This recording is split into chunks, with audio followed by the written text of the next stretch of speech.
Il est 9h10 sur RCF et Radio Notre-Dame. Louis Dauphren, est-ce que vous êtes au courant ? Ah, au courant de quoi ? On a un nouveau pape. Sans blague. Sans blague. Sans blague, je vous Je ne promets, suis on a un pas nouveau amnésique, pape. quand même. Nous ne faisons parler que de ça. Nous ne parlons que de ça, c'est vrai. Normal. Et que de lui, surtout. Mais on a raison, parce qu'on va le faire Bien encore sûr. aujourd'hui, d'ailleurs. Peut-être qu'on va le laisser s'installer progressivement ensuite. Mais on va suivre de très près ce qui se passe, évidemment, à Rome. Merci Pierre-Hugues. On se retrouve demain à partir de 6h30 avec vous. À demain. RCF et Radio Notre-Dame, le débat du jour. Débat auquel vous pouvez participer avec le chat de l'émission YouTube que vous pouvez donc consulter sur Radio Notre-Dame en particulier si vous vous connectez. Puis bien sûr avec deux adresses direct@rcf.fr, direct@radionotre-dame.com. En présence ce matin du Père Arnaud Alibert, rédacteur en chef à La Croix. Bonjour Père. Bonjour. Et d'Henrik Lindel, journaliste à La Vie. Bonjour Henrik. Bonjour. On va parler de Léon XIV. Léon XIV, ses premiers pas dans le monde nouveau qu'il découvre, qu'il connaît déjà bien sûr, mais qu'il découvre en tant que pape. Hier, il passait son grand oral devant quelques 6000 journalistes rassemblés au Vatican. C'est un exercice qui avait déjà été entrepris par les précédents papes, mais qui évidemment est traditionnellement ausculté parce qu'il y a un certain nombre d'attentes qui peuvent s'exprimer à ce moment-là, sachant qu'il n'y a pas de questions que l'on pose au souverain pontife, mais c'est lui qui expose un certain nombre de choses. Que peut-on garder à l'esprit une fois ce rendez-vous passé? Qu'est-ce que le pape Léon XIV a pu nous dire à cette occasion? La guerre en Ukraine en particulier, Père Arnaud Alibert, c'est ce que vous retenez? Oui, ce qui est d'abord ce qu'on retient, c'est qu'il fait comme ses prédécesseurs. Il prend du temps avec les journalistes. Je crois qu'il a eu des paroles pour le métier même du journalisme. Je pense qu'on pourrait s'arrêter une seconde avant de voir le contenu sur l'Ukraine. Voilà, il prend le temps de remercier du travail de compte rendu de son élection. Il prend le temps aussi de s'arrêter sur les situations où les journalistes sont emprisonnés, sont tués. Donc il entend, il met en parallèle le service que rend à tout homme le journalisme et les risques que chaque journaliste peut prendre sur certains théâtres d'opération et au péril de leur vie. Donc là, une forme d'empathie. Je pense qu'elle n'est pas feinte, elle est réelle. Et il a demandé leur libération. Oui, il a demandé de tous les journalistes emprisonnés pour avoir cherché à raconter la vérité. Oui. Et puis, donc là, moi, j'y vois aussi un écho à une filiation spirituelle à Léon XIII. Donc, Léon XIII, on a dit, Rerum Novarum, la doctrine sociale. On va sans doute redécouvrir combien Léon XIII a été important pour le ralliement de l'Église à la République. Le mot ralliement n'est pas du tout classique dans notre vocabulaire courant, mais quand on va creuser le sujet, on verra combien c'est très important. Et puis, il y a un petit texte que le pape Léon XIII a écrit, c'est sur la question des médias. Alors, ça s'appelait pas médias à l'époque, mais ça a été une façon pour Léon XIII d'être au rendez-vous, de mettre l'Église au rendez-vous de cette réalité sociale. Alors, vous voyez bien que que disait-il ? Dans ce texte, en fait, Léon XIII, il est à la fois très conservateur et puis progressiste. Il est très conservateur dans... le terme est peut-être anachronique, mais en fait, il est au niveau doctrinal, et il ne change pas beaucoup de son prédécesseur, de son successeur. C'est un homme pour qui le modernisme ne suscite pas un élan, un enthousiasme. Voilà. En revanche, par rapport aux techniques, il est attentif. Et donc, il écrit... Alors, là, je tombe un peu sur un point aveugle de ma mémoire. Je ne sais plus si c'est une encyclique ou si c'est une exhortation, dont le nom est en latin, donc évidemment, je ne m'en souviens plus. On sera indulgent. Mais qui aborde cette question des médias. Et traditionnellement, pour nous, journalistes chrétiens, c'est à Léon XIII qu'on peut faire remonter cette première parole forte. Alors, on pourrait évidemment faire remonter et à saint Thomas d'Aquin, bon, bref, et à des pères de l'Église, mais globalement, dans la modernité, c'est à Léon XIII que l'on doit une parole d'Église un peu forte sur la question des médias. Donc ça, c'est un point important de la conférence de presse d'hier. Sur la conférence de presse, voilà, la conférence de presse de Léon XIV, elle a pour moi toutes ces résonances-là. Ensuite, il y a peut-être le contenu même, mais je veux bien qu'on partage la parole avec Henrik. Henrik Lindel, oui, je lançais un petit peu la discussion sur la guerre en Ukraine parce qu'il y a eu l'invitation de Volodymyr Zelensky, qu'il a parlé de la paix, etc. Et que donc, c'est un point important que les journalistes présents ont retenu. Oui, bien sûr. Juste pour revenir un peu à ce que vous disiez même avant, Louis, c'est sur l'attention médiatique. De quoi parlons-on? Vous avez ironisé et rigolé un peu entre vous sur le fait que on parle que du pape. Oui, on parle que du pape, oui. Et c'est incroyable. C'est-à-dire qu'il n'y a pas que nous, il n'y a pas que nous sur Radio Notre-Dame, à la Croix, à la Vie, qui parlons du pape, parce que ça nous intéresse forcément, puisque ça nous concerne directement, etc. Mais tous les journaux en parlent dans le monde entier. Et tout le monde parle aussi donc de ce que fait le pape. Donc il donne des signaux, n'est-ce pas? Il parle de l'Ukraine, il parle de l'Ukraine d'abord, il parle pas de la Russie, il dit d'abord qu'il veut être solidaire avec le peuple ukrainien, ensuite il enchaîne sur Gaza, etc. Il donne des signaux de cette façon-là. Donc je pense que, en ce qui me concerne, chacun sa vision, mais moi je pense qu'il y a des accents un peu particuliers, un peu différents là-dessus, précisément, par rapport à ce que faisait François au sujet de l'Ukraine. Voilà, je pense que... Il est plus dans le camp ukrainien. Franchement, Louis, j'aime pas du tout ce terme-là, le campisme. Je pense vraiment qu'il faut qu'on sorte de ce type de réflexes que nous avons entre nous et qui sont humains, parce que même il est pape, c'est pas un homme politique. Et François, il avait un regard très particulier sur qui était le sien, qu'il partageait souvent avec le Sud global, sur le conflit entre la Russie et l'Ukraine. Léon XIV a manifestement un autre regard. Il est revenu là-dessus quand il était encore cardinal, en 2023, ou 2022, je me souviens... sont pas bons, je crois que c'est 2023, où il a dit littéralement qu'il n'était pas content de la réaction de la plupart des gouvernements en Amérique latine, qui étaient justement plutôt compréhensifs par rapport à la Russie, alors que le cardinal Prévost à l'époque disait qu'il fallait être davantage avec l'Ukraine. C'était pas une critique contre le pape, c'était simplement son regard, et il a un regard là-dessus qui est davantage européen, je dirais, avec mes mots à moi. Ça, c'est pas seulement une différence, c'est aussi un regard d'un pape qui est chrétien, qui part dans un camp, qui veut faire l'unité. Il insiste énormément sur l'unité. L'unité, c'est sa devise. Nous sommes un dans le Christ. C'est sa devise en tant qu'évêque. Je ne sais pas s'il va le garder en tant que pape, n'étant pas vaticaniste, mais l'unité est manifestement, ça fait partie de son ministère en tout cas, a fortiori. Il l'a mis sur son blason de pape, donc je pense que c'est... Voilà. Donc, et je pense qu'il est d'abord là pour ça. Et je pense peut-être qu'il ressent, lui, un besoin de faire encore davantage l'unité dans l'Église. Beaucoup de catholiques lui diraient, et j'en fais partie, qu'il faut effectivement essayer de recréer davantage d'unité dans notre Église catholique. Qu'est-ce que ça veut dire justement, puisque vous allez sur ce terrain, Henrik Lindell, et on peut partager cette réflexion avec le Père Noël Libert, qu'est-ce que ça veut dire l'unité, ce blason, cette idée, cette réalité mise en avant, parce que ça a l'air de déjuger son prédécesseur et de dire que l'unité donc doit aujourd'hui être une priorité, comme si la désunion avait été la caractéristique du pontificat précédent, Père Alibert. Alors, donc ça c'est une bonne question de journaliste, mon excellent confrère. Je pense que c'est vraiment trop dire que la volonté du pape François a été au contraire de rassembler. Et d'aller chercher aux périphéries ceux qui étaient délaissés. C'est-à-dire qu'en fait, si vous voulez, l'unité, elle a deux dimensions. Elle a l'unité horizontale qui consiste à aller chercher, rassembler le troupeau au plus large.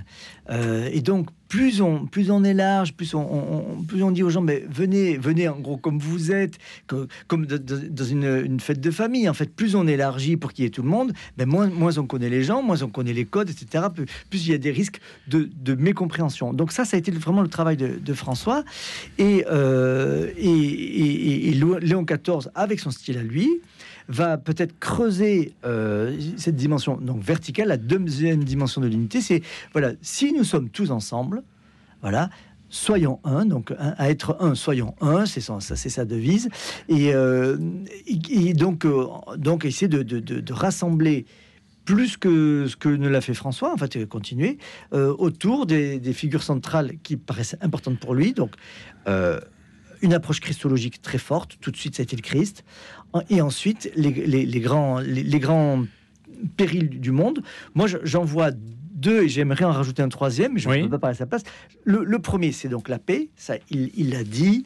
Il a employé 4 qualificatifs. Elle est désarmée, elle est désarmante, elle est persévérante et elle est humble. Voilà, donc ça, c'est la paix. Et deuxièmement, on l'attend sur un sujet que n'a pas exploré le pape François, c'est la science. Enfin, il n'a pas exploré, il n'a pas fait sa matrice principale, mais on est dans un monde où la science est en train de basculer.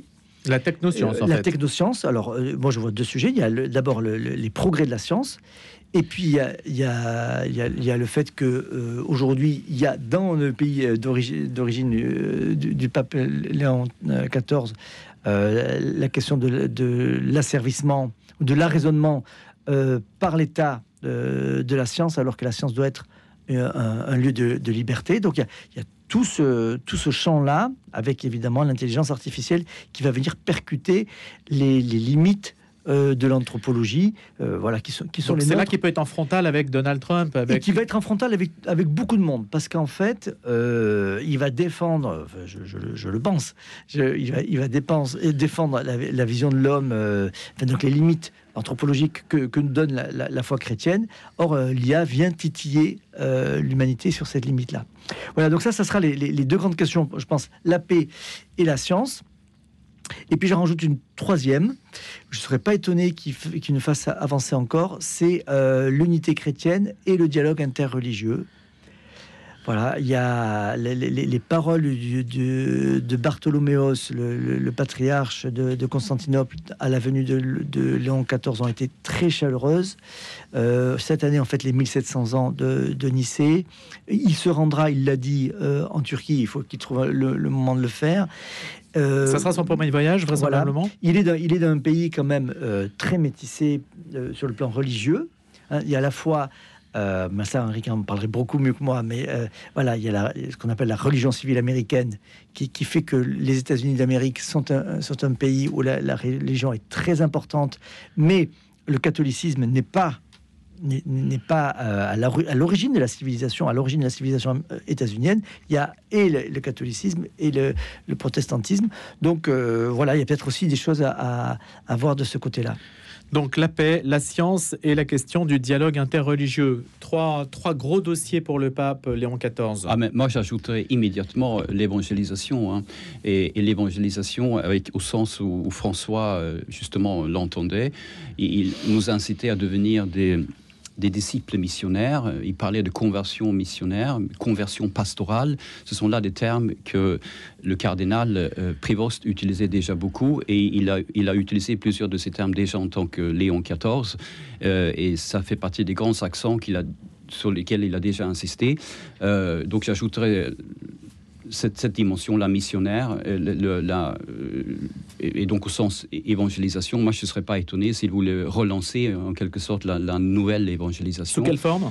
Je ne sais pas sous quelle forme, mais peut-être une forme qu'il pratique depuis toujours, c'est-à-dire en tant que missionnaire, parce que lui, il a été missionnaire pendant plusieurs décennies au Pérou, et il a incarné un message de l'Église qui est celui de la paix, justement. Il a beaucoup travaillé comme médiateur quand il était évêque, dans un contexte social et économique extrêmement compliqué, avec beaucoup de troubles sociaux, tout en étant christocentré, tout en insistant sans cesse sur le Christ.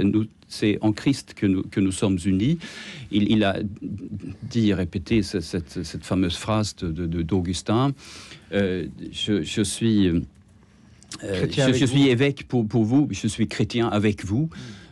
Tout est dit, hein, il l'a redit en tant que pape Léon XIV, et je pense que c'est un témoignage, c'est une évangélisation par le témoignage, hein, mais aussi explicite. Ça, il a dit aussi qu'il faut parler explicitement de Jésus. Et donc, j'ajouterai ça absolument à la liste que vous avez dite, et qui est très juste par ailleurs. Qu'est-ce qu'il va faire? Quelle sera sa première encyclique, s'il veut faire une encyclique? Quel sera son premier texte, peut-être son premier grand texte? Il a parlé lui-même effectivement de l'IA. Je reviens sur cette idée qu'il s'intéresse beaucoup à la science. Et il a dit au sujet de son nom, le choix de son nom, donc Léon. Léon a écrit une encyclique publiée en 1891, Rerum Novarum. On le connaît très bien en France, on le connaît également aux États-Unis. Et il a dit à ce sujet, puisque c'est un texte qui concerne la dignité du travailleur, en fait, c'est l'écrit fondamental de ce qu'on appelle aujourd'hui la doctrine sociale de l'Église catholique. C'est Rerum Novarum. Il a dit à ce sujet-là, justement, aujourd'hui, on a une deuxième révolution. Vous me corrigez si je Donc il va écrire la suite. Ne me dis pas exactement ce qu'il a prononcé comme terme exact, mais il a suggéré qu'il y a une deuxième révolution industrielle avec l'IA. Et donc ça l'intéresse apparemment. Père Alibert. Alors, donc je reviens sur ce que je viens de dire. En fait, pour moi, et là je suis tout à fait d'accord avec vous, Henrik, l'évangélisation, c'est la matrice, si vous voulez, c'est le socle. C'est-à-dire que quand je disais la paix, l'IA, l'unité, c'est comme déploiement de l'impulsion première qui est une impulsion évangélisatrice. Donc là, il l'a très clairement dit. Je pense qu'on va complètement vers ça, mais seulement lui, il nous dit attention, l'évangélisation, c'est pas simplement raconter l'évangile, il faudra le faire, mais c'est en montrer tous les déploiements humains, donc avec les 3 thèmes que je donnais, mais il y en aura sans doute d'autres, mais ça c'est très très clair. Et il faut que moi-même, comme dans mon travail de journaliste, que j'apprenne à bien redire ça, parce que ça sera un axe évidemment très très très fort. J'ai pu revenir sur tout à l'heure ce que je disais, le texte sur le journalisme de Léon XIV, parce que je ne voudrais pas laisser nos auditeurs, s'appelle Depuis le jour, et c'est une lettre encyclique qu'il a adressée aux Français en 99, je crois, en 1899. Il faudrait regarder la date. Et voilà. Et donc, il s'adresse aux archevêques et évêques français. Oui, c'est ça, en 1899, avec cette phrase. Vous écrivez des livres, des articles dans les journaux et les revues. Toutes ces choses en elles-mêmes sont très louables, et vous y donnez des preuves non équivoques de bon vouloir, d'intelligent et généreux dévouement aux besoins les plus pressants de la société contemporaine et des âmes. Donc voilà, être au rendez-vous des besoins les plus pressants de la société. C'est ça la vocation des médias pour lui. Voilà, et je pense que c'est une façon. Ça a beaucoup dérivé. Hein. On sort pas, en tout cas, on sort pas du sujet, parce que on voit bien que dans cette ligne-là, Léon XIII, Léon XIV, je pense que Léon XIV va avoir le souci du care, du prendre soin de la société et des âmes. Et je pense que c'est une façon d'évangéliser, de déployer cette impulsion missionnaire très forte. Henrik Lindahl, une réflexion rapidement avant la pause. Oui, je pense aussi qu'il a un témoignage particulier, effectivement, à porter dans un contexte américain qui est actuellement... On va en parler justement. Justement, actuellement dominé par, à la fois, depuis longtemps, par une sorte de consumérisme matérialiste, et surtout par la politique de Donald Trump. Je pense qu'il est contre-culturel par rapport à ça, tout simplement parce qu'il a fait vœu de pauvreté. Il vit pauvrement, si je puis dire, tout en étant extrêmement riche et libre dans le Christ, pour utiliser ses propres termes. Et c'est contre-culturel, et c'est un témoignage majeur. Et justement, cette contre-culture, le pape Léon XIV, va-t-il l'incarner? Comment le faire? Et puis d'autres questions qui se posent alors en écho à la situation aux États-Unis, et puis à la vision que l'Église a de l'homme. 9h30. Écoute dans la nuit. Frédéric Join. En ce mois de Marie, comment priez-vous la Vierge? C'est la question que nous vous posons ce soir dans Écoute dans la nuit. Que vous soyez pèlerin, que vous aimiez la prière du rosaire, que vous préfériez la louange, il existe de nombreuses façons de prier la Reine du Ciel. Alors venez, pèlerins de la nuit, échanger vos pratiques, vos prières, vos choix, ce soir dans Écoute dans la nuit de 21h à 22h30. Découvrez les secrets du Concile de Nicée avec la revue Le Monde de la Bible. 2 visioconférences, le 21 mai de 18h30 à 20h sur l'importance de ce concile historique, et le 17 juin de 18h30 à 20h sur la vision d'Eusèbe de Césarée, cet homme proche de l'empereur Constantin. Ne manquez pas ces 2 rendez-vous pour célébrer le 1700e anniversaire du Concile de Nicée et plonger dans l'histoire chrétienne. Inscription en ligne sur le site mondelabible.com au tarif de 12 € par visioconférence. Bonjour à tous, c'est Victor Vielfaux, le directeur de la communication de l'Union pour l'enfance. J'ai besoin de vous. En 2026, nous lançons un nouveau lieu de vie en Bretagne, dans les Côtes-d'Armor, à Cagnuel, pour offrir un accueil aimant, familial et sécurisant à 8 enfants placés. Nous avons besoin de 145 000 €. N'hésitez plus, c'est le moment de faire votre don sur unionpourlenfance.com. Ensemble, nous allons changer la vie des enfants placés.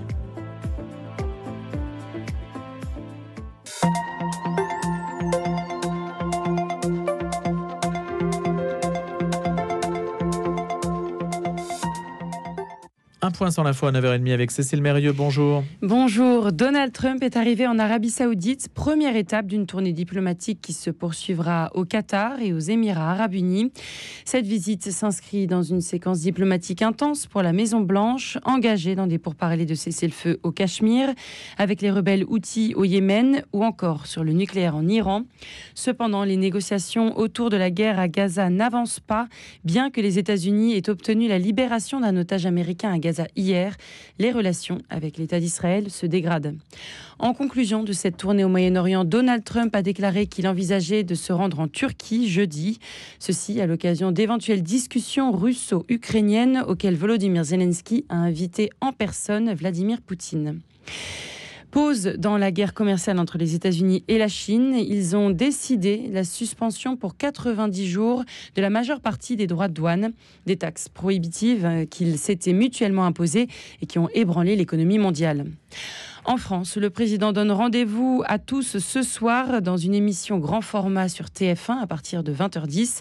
Emmanuel Macron poursuit son entreprise de reconquête de l'opinion. Il répondra aux questions pendant 2h30 de journalistes et de personnalités issues de la société civile comme des influenceurs, chefs d'entreprise, leaders syndicaux ou encore des maires. Réintroduire les néonicotinoïdes en France. Le projet de loi poursuit son examen en commission des affaires économiques. Le sujet divise entre revendications des syndicats agricoles et opposition des défenseurs de l'environnement. À Avignon, une enquête a été ouverte après les menaces proférées contre un prêtre. C'était samedi dernier. Plusieurs jeunes auraient menacé un prêtre au sein de l'église Notre-Dame de Bon Repos, située à Montfavet. Ces individus auraient alors crié à plusieurs reprises « On va brûler ton église » en encerclant le prêtre et en l'insultant. Merci Cécile Mérieux. RCF et Radio Notre-Dame, le débat du jour. Le père Arnaud Alibert, Lacroix, Henrik Lindel, l'avis pour parler du pape Léon XIV après sa première conférence de presse devant 6000 journalistes au Vatican où il a exposé un certain nombre de points. On a parlé des médias. Les médias, puisqu'il a préconisé, il a demandé que les journalistes emprisonnés soient libérés, et puis il a défendu la liberté de la presse, ces journalistes qui recherchent la vérité. Et puis il a parlé aussi, ou esquissé, quelques dossiers. Alors le dossier ukrainien, bien sûr, en faisant varier la position du pape. Du pape, j'entends comme fonction incarnée, quelle que soit la personne qui le représente par rapport à François. Et là, il y a une inflexion qu'Henrik Lindel juge assez nette, en tout cas sur la question ukrainienne. Il a dit sa solidarité avec le peuple ukrainien.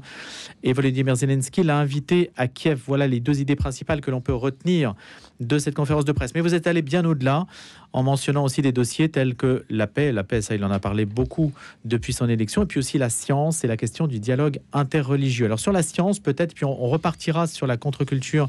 Est-il un facteur de contre-culture aux États-Unis avec Henrik? Mais je voulais vous poser cette question, Père Alibert, sur la science.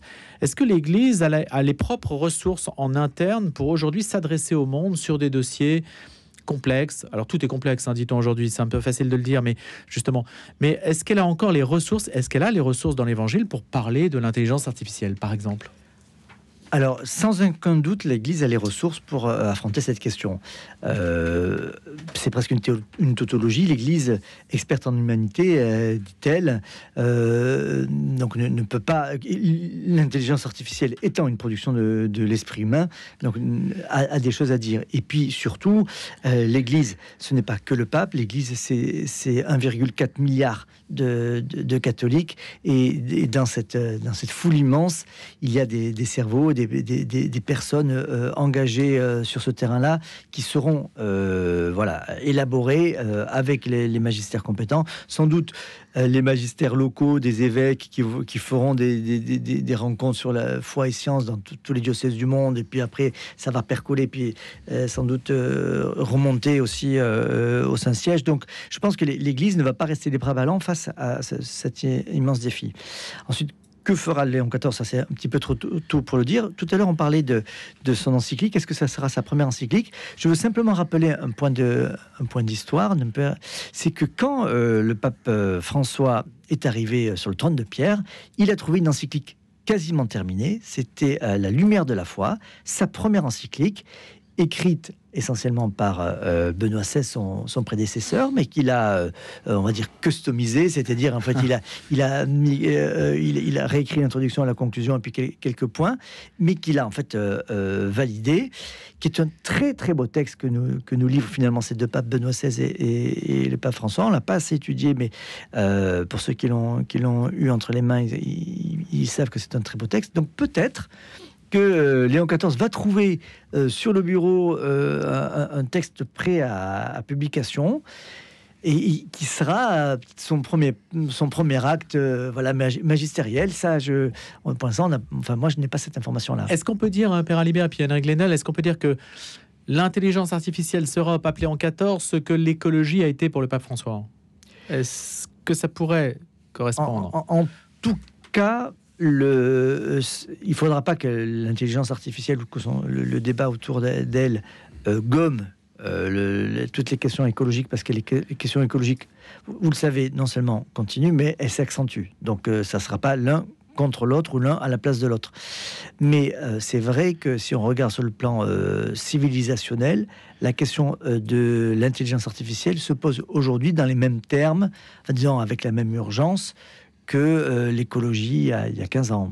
Pourtant, on ne le perçoit pas comme ça. Donc c'est pas... Oui, mais il y a 15 ans, vous savez, l'écologie, enfin, chez nous, c'était... chez certaines personnes, c'était important, mais en fait, il faut se rappeler que c'est parce que le pape François a écrit cette encyclique Laudato Si, et que 6 mois après, il y a eu la COP de Paris, que en France, tout d'un coup, les consciences se sont allumées et ont été sensibles à la question écologique. Et donc, on peut espérer que pour l'IA, il y ait ce déclic, oui. Même si le sujet paraît plus technique, plus difficile à saisir, parce que les questions écologiques, on peut les éprouver. L'IA, c'est plus difficile, c'est un outil. Oui, mais au quotidien, voilà. on va vite voir que ça nous envahit d'une certaine manière. Henrik Lindell. Oui, j'en profite simplement pour rappeler que le Vatican a déjà publié quelques textes sur l'IA, hein, donc c'est pas une réflexion qui doit démarrer, hein. Elle a déjà démarré déjà en 2020, mais en janvier cette année 2025, il y a eu un texte assez important que le pape n'a pas écrit tout seul, mais qu'il a signé, qui a été rédigé par des spécialistes. Son nom m'échappe, je cherche désespérément à trouver avec mon téléphone portable, pardonnez-moi aux auditeurs qui me voient peut-être regarder mon téléphone, mais je cherche ce nom du texte sur l'IA publié en janvier cette année. Donc, qui n'est pas un texte, banal, ou il est même fort intéressant. Chose nouvelle, en fait. Ouais, exactement. Nouvelle, et je cherche le terme en latin. Mais voilà. Nové. Exactement. Antiqua et nové. Antiqua et nové, exactement. De mémoire. Alors, il faut qu'on vous récompense. Il faut qu'on fasse un jeu dans cette émission. Tout à fait. Et comme toujours dans l'Église, justement, ce pape-là va évidemment s'inscrire dans l'héritage, tout simplement. Il va continuer. Il est successeur de Pierre. Il est aussi dans l'héritage. Il est dans la tradition. Il a un grand bagage déjà dans tous ces domaines-là. Et justement, moi, je voudrais revenir sur... encore une fois, Rerum Novarum, parce que nous, on connaît bien ce texte, on en parle beaucoup. On parle beaucoup de Léon XIII, sa grande référence pour le pape Léon XIV. Il y a peut-être d'ailleurs d'autres Léons dans l'histoire de l'Église dont s'inspire, qu'en sais-je, Léon XIV. Il s'inspire évidemment de Saint-Augustin. Et voilà. Juste pour Rerum Novarum, c'est un texte extrêmement important aux États-Unis, figurez-vous. C'est un texte que tous les syndicalistes américains ont lu et lisent depuis presque un siècle. C'est un texte que les grands responsables de AFL-CIO, qui est la grande centrale syndicale aux États-Unis, parce que c'est un document qui a été utilisé pour imposer en quelque sorte le droit des syndicats d'exister aux États-Unis. Et c'était aussi un document qu'on pouvait utiliser contre les mouvements communistes et socialistes pour dire que vous voyez bien, ça vient de l'Église catholique, hein, donc c'est pas dangereux pour nous. Je schématise jusqu'à en devenir vulgaire presque, mais simplement, ce document explique pourquoi, en grande partie, pourquoi il y a des droits des syndicats très tôt dans l'histoire des États-Unis, donc dès le début du siècle dernier, et pourquoi aussi le socialisme n'a pas d'emblée pris aux États-Unis comme en Europe. Les spécialistes vont hurler parce que je schématise à l'extrême, mais je suis en train d'écrire un article là-dessus où j'expliquerai mieux. C'est un document donc, qui est pas seulement lu et connu, mais qui est utilisé encore aujourd'hui, avec toutes les autres encycliques sociales faites par la plupart des papes depuis. Et c'est aussi un document important à Chicago. Chicago, d'où vient Bob, notre Bob préféré maintenant. Father Bob. Yeah, Robert Francis Prevost.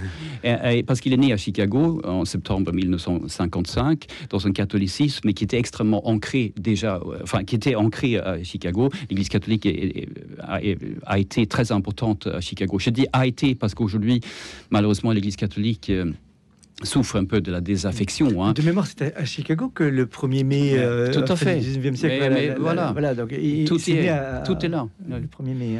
Le mouvement ouvrier est né en quelque sorte à Chicago, avec justement l'aide, si je puis dire, et les spécialistes vont encore hurler, mais avec l'aide de ce fameux texte de Léon XIII, parce que ce texte a été utilisé pour imposer les droits des syndicats. Et Bob Francis Prevost, il a évidemment lu ce texte-là. Il est dans un contexte où, dans les années 60-70, la doctrine sociale de l'Église catholique est quelque chose qui est encore prise très au sérieux et pratiqué, je dirais.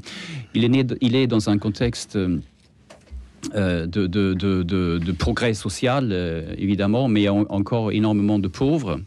Donc il voit là d'emblée l'utilité d'une Église qui met en avant le fait social.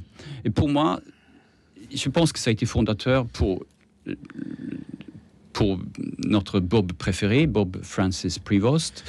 Et je pense que ça va être fondateur, ça va être très important pour Léon XIV, évidemment. Parce qu'il a fait ce qu'il a fait au Pérou. Il a été aux prises avec des réalités sociales et économiques très dures. Il n'a pas été absent tout le temps des États-Unis. Il a quand même passé beaucoup de temps dans sa vie active, entre 1999 et 2013, en tant que d'abord provincial, ensuite supérieur de l'ordre des Augustins. Et donc il a visité 50 pays, etc. On a parlé en long et en large, mais il a quand même passé quelques années au total aux États-Unis, donc où il a été en phase avec les réalités sociales dans ce pays-là. Et justement, je disais tout à l'heure qu'il est, en quelque sorte, il est contre-culturel, c'est-à-dire qu'il dit sa liberté en Christ dans sa pauvreté matérielle. C'est ce qu'il prêche, c'est ce qu'il pratique. Son message est authentique. Il reste totalement américain, au sens originaire des États-Unis. Il joue au tennis, il est assez sportif, il fait des blagues. Sauf qu'il ne reconnaîtrait peut-être plus le catholicisme américain aujourd'hui, c'est ça?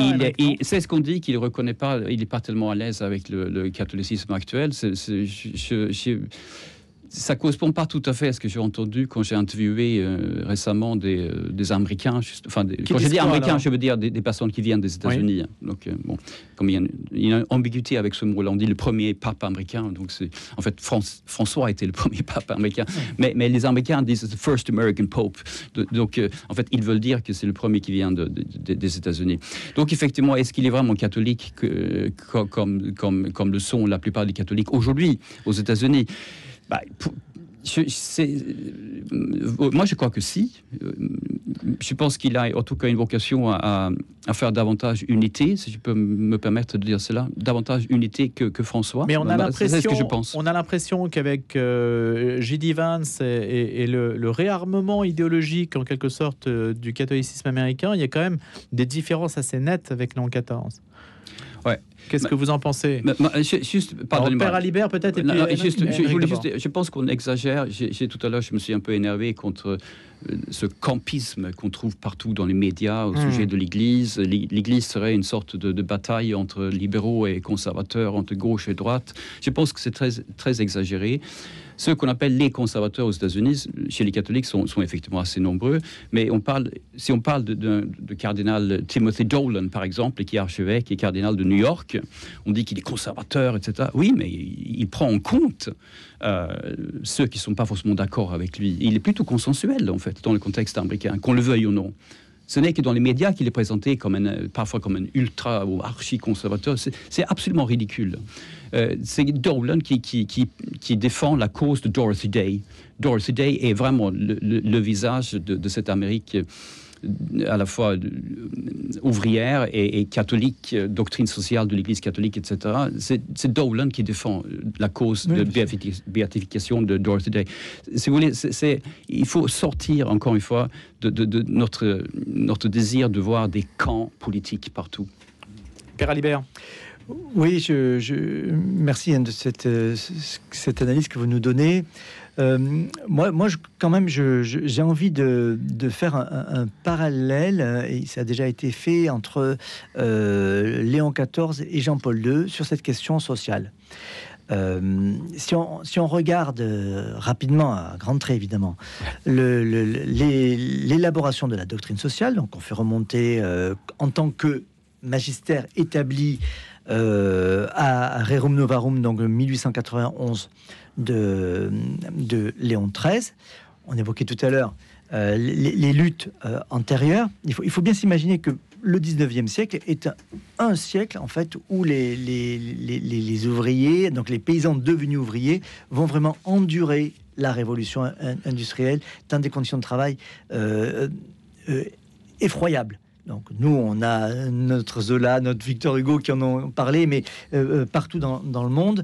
Et quand le 1er mai 1886, il y a une manifestation à Chicago et qu'elle est réprimée dans le sang, et donc ça va donner la célébration du 1er mai, jour du travail. Donc ça se fait à Chicago, comme on le disait tout à l'heure. C'est qu'il y a un ras-le-bol qui est au-delà, en fait. Et d'une certaine manière, on peut penser que l'Église a réagi assez tard, parce que une espèce d'esclavagisme moderne est quand même historiquement assez établi dès les années 1820-1830 au Royaume-Uni, 1840 en France. Je ne connais pas assez bien l'histoire des États-Unis pour pouvoir le dater. Et ce n'est que 50 ans après que l'Église dit non. Pourquoi ? Parce qu'entre-temps, une autre idéologie est venue défendre les ouvriers, c'est le communisme, en disant on ne peut pas continuer comme ça. Et donc la première vertu de la doctrine sociale de l'Église, ça a été de proposer un corpus de textes, une pensée systématique pour lutter contre le communisme. Et d'une certaine manière, ça va être la trajectoire intellectuelle de l'Église dans sa pensée sociale pendant un siècle, avec Jean-Paul II qui émerge comme pape au cœur du communisme, comme coin. Vous savez, les coins, c'est ce qu'on met dans l'écorce d'un arbre pour faire éclater l'arbre. Et c'est comme ça qu'on attribue à Jean-Paul II d'avoir fait s'effondrer le communisme. Depuis l'effondrement du communisme, depuis la faillite de la pensée communiste, en fait, le capitalisme s'est cru victorieux, c'est en fait débridé et s'est développé, et aujourd'hui on retrouve de par le monde des situations qui sont parallèles. Alors, bien sûr, il faut adapter à des situations type 19e siècle. Donc je pense que le Léon XIV qui arrive va être celui qui va donc proposer une doctrine, une parole d'Église, non pas contre le communisme, mais contre ce capitalisme libéral débridé, sans scrupules, on dirait sans foi, voilà, sans foi ni loi. Et il va en fait recueillir ce qui est déjà en place, parce que Benoît XVI a porté le fer, Jean-Paul II évidemment, Benoît XVI a porté le fer contre le capitalisme. Et François. Mais François, ça avait été mal vu, il avait même été traité de communiste par des Américains, des catholiques américains. Ça va continuer avec Léon XIV. Donc ça veut dire que ça va être frontal encore là. Oui, parce que le corpus doctrinal de l'Église n'est pas encore, si vous voulez, complètement établi. Enfin, il est en train de se construire en vis-à-vis d'un capitalisme, ce nouveau capitalisme. On parlait tout à l'heure de nouvelle révolution. Il y a une nouvelle révolution industrielle qui se fait. Il y a avec une modification très profonde des flux économiques, des flux des marchandises, etc. Donc là, il y a besoin d'une parole d'Église. Le pape François a pris la porte de l'écologie. Je ne serais pas étonné que le pape Léon XIV prenne la porte du système économique lui-même pour porter le fer, la contradiction, afin d'être au plus près des populations. Henrik Lindell. Oui, malheureusement, François, je crois, a divisé une partie des catholiques américains, pas tous, hein, et cette division n'est pas générale, et elle n'est pas seulement due, évidemment, à François, elle est due aussi à une certaine stérilité de la part des conservateurs qui voudraient être écoutés par le pape. L'inverse n'étant pas vrai, c'est-à-dire qu'ils n'écoutent pas le pape. Ils pensent que voilà, il faut que le pape les écoute eux d'abord. Mais ceux-là ne sont pas forcément très nombreux. Il y a toujours les extrêmes, comme on va dire. Moi, j'ai lu dans quelques journaux extrêmes, effectivement, des réactions extrêmes, extrémistes même, traitant Léon XIV de gauchiste, par exemple. Léon XIV, de Léon XIV, oui, tout à fait. Oui, The Federalist, par exemple, vous pouvez vérifier, puisque vous avez votre ordinateur là. Mais c'est pas fabriqué par une IA, mais moi, j'ai lu aussi dans plein d'autres journaux et dans la presse conservatrice de droite, si vous voulez, catholique. First Things n'est pas... Bon, il y a beaucoup de catholiques qui travaillent First Things, ça c'est peut-être la principale revue, donc conservatrice, théoriquement écuménique, voire interreligieuse, mais il y a surtout des catholiques. Ils sont très nuancés en fait sur Léon XIV. Ils sont même tout à fait positifs déjà, et ils sont intelligents. Ils disent bon, on va voir ce qu'on va voir. Je regarde dans National Catholic Register, qui est plutôt conservateur. Alors eux, ils sont totalement positifs. Sur la chaîne catholique la plus importante au monde est super conservatrice, ETWN. Je n'ai pas vu de réaction négative par rapport à Léon XIV, pas encore. Donc il ne faut pas, encore une fois, n'exagérons pas. Hein. Il y a des réactions, mais de la part de certains qui étaient déjà extrémistes, je dirais. Et il y a un attentisme bienveillant. En ce qui concerne, c'est plus que ça. On a même vu que, par exemple, avant l'élection papale, le cardinal Prévost avait longuement discuté avec le cardinal Burke. Le cardinal Burke est vraiment un des critiques les plus acerbes contre François. Burke a l'air tout à fait content. Vous prenez n'importe quel cardinal, très conservateur, américain, etc., il témoigne de tout respect qui est dû au pape. Il n'y a pas eu beaucoup de réactions. Pour résumer, les conservateurs n'ont pas beaucoup réagi, certainement pas négativement, en tout cas contre Léon XIV, si je devais résumer. Et croyez-moi, j'ai passé beaucoup de temps sur ces médias-là ces derniers temps parce que je travaille là-dessus. Maintenant, je voulais revenir un peu sur le pape Léon face à l'administration Trump. On a dit sur l'immigration, sur le climat, sur le partage de la justice sociale, sur la peine de mort, ce que disait déjà le cardinal Prévost, et ce que va certainement dire Léon XIV, ça va à l'encontre de l'administration Trump, d'une façon frontale, hein, particulièrement sur l'immigration. Mais moi, j'ai envie de dire, mais un pape, qu'est-ce qu'il doit dire alors ? Est-ce qu'il doit dire qu'il faut rejeter l'immigré ? Ce serait anti-biblique, ce serait contraire à l'enseignement catholique précisément. Qu'est-ce qu'il faudrait qu'il dise sur la justice sociale, le partage et la solidarité ? Qu'est-ce qu'il faudrait qu'il dise sur le climat ? Laudato Si est un texte extrêmement important, c'est une encyclique. Il ne va pas dire le contraire. Par contre, il va dire oui, le contraire de ce que dit l'administration Trump là-dessus. Et c'est normal, c'est parfaitement normal. Et il ne faut pas y voir une volonté de vouloir s'opposer à l'administration Trump. Il faut voir là-dedans une volonté de l'Église de cultiver sa propre liberté. Et le pape particulièrement. Le pape est pape. Et ce qui est intéressant dans tout ce à quoi on assiste actuellement, c'est que actuellement Donald Trump a un concurrent au titre d'être l'Américain le plus important, le plus vu, qui a la plus grande notoriété. Maintenant, il a un concurrent de fait. C'est Léon XIV. Le pape est un concurrent de Donald Trump. De fait, médiatiquement. C'est-à-dire qu'au sens où Donald Trump, il s'est félicité de l'élection. Grand honneur, grand honneur, etc. J.D. Vance n'a rien dit d'autre. J.D. Vance, qui a été contredit littéralement par le cardinal Prévost. Et J.D. Vance n'a eu que des mots, en tout cas publiquement, tout à fait positifs pour le moment. Donc il n'a pas réagi négativement, etc. Mais simplement, nous devons retenir que pour le monde, en général, Donald Trump n'est plus seul à être l'Américain dont on parle tout le temps. Maintenant, il a, non pas peut-être pas un concurrent, on ne va pas exagérer, mais il y a un autre Américain. C'était ça qui était le facteur le plus, disons que le plus restrictif pour sa candidature, c'est le fait qu'il puisse être pape pour tous les vaticanistes, c'est le fait qu'il soit états-unien. Ça faisait, c'est très rare que dans l'Église, même peut-être historiquement, c'est la première fois. C'est la première fois que la première puissance mondiale, effectivement, première puissance, donne à l'Église un pape, même s'il faudrait peut-être regarder au cœur du Moyen-Âge ce qui s'est passé, mais parce que voilà, quand il y avait les papes en France, quelle était la situation française, bon, mais peu importe. Disons que dans l'ère moderne, c'est la première fois que ça se passe, et donc effectivement, il y a une forme de rivalité, enfin en tout cas symbolique déjà. Ouais, symbolique, de face à face.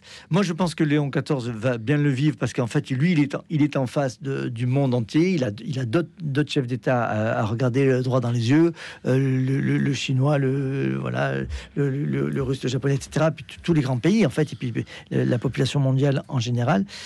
Comment le président Trump va vivre cette rivalité, ça c'est peut-être autre chose. Mais en fait, par rapport au président Trump, la question c'est pas comment il vit les relations avec les uns et les autres. En fait, c'est voilà, on commence à le connaître. On sait qu'il a besoin d'exister, d'être là et de jouer sa propre carte. Donc il la jouera, à mon avis, il la jouera évidemment avec le pape François. Et tant que le pape François, le pape Léon XIV l'aidera à apparaître comme quelqu'un de bien, il utilisera la relation. Ça, c'est sûr. Henrik Lindell. Pour les catholiques, au sujet des catholiques américains, j'ajouterais aussi une chose, c'est-à-dire que la synodalité, pas forcément la collégialité entre évêques, mais la synodalité, c'est quelque chose qui est passé plutôt mal aux États-Unis. Beaucoup de cardinaux se sont exprimés d'une façon critique, oui. Pas forcément officiellement, mais concrètement. Ça a suscité beaucoup de réactions critiques, voire négatives, auprès d'une grande partie des évêques américains. Pourquoi ? Parce qu'ils ont trouvé que c'était de bricolage, parce que c'était pas sérieux, c'était un dialogue qui avait bien commencé, mais après on n'est pas du tout allé plus loin. Vous pouvez lire là-dessus, par exemple, l'évêque Bishop Barron, l'évêque Barron là-dessus, qui en parle explicitement. Ça a coincé. Alors, puisque Léon XIV dit qu'il veut continuer sur la synodalité, là, il peut y avoir peut-être quelques tensions, mais ces tensions peuvent être fécondes aussi. Voilà, moi c'est ce qu'on gardera. Très rapidement, je pense qu'il va permettre à l'épiscopat américain, enfin états-unien, de se réunifier parce qu'il est la figure du catholicisme authentique puisqu'il est le pape, et peut-être que l'épiscopat américain, grâce à ça, va retrouver un petit peu d'unité, parce que c'est vrai qu'il y a beaucoup de tensions. Merci beaucoup à tous les deux de nous avoir aidé à prendre la mesure de ce que signifiait un pape américain, parce que finalement on est toujours dans l'accueil de cette nouvelle incroyable pour le monde. Merci Père Arnaud Alibert du journal La Croix, vous êtes rédacteur en chef. Henrik Lindell est reporter et journaliste à l'hebdomadaire La Vie.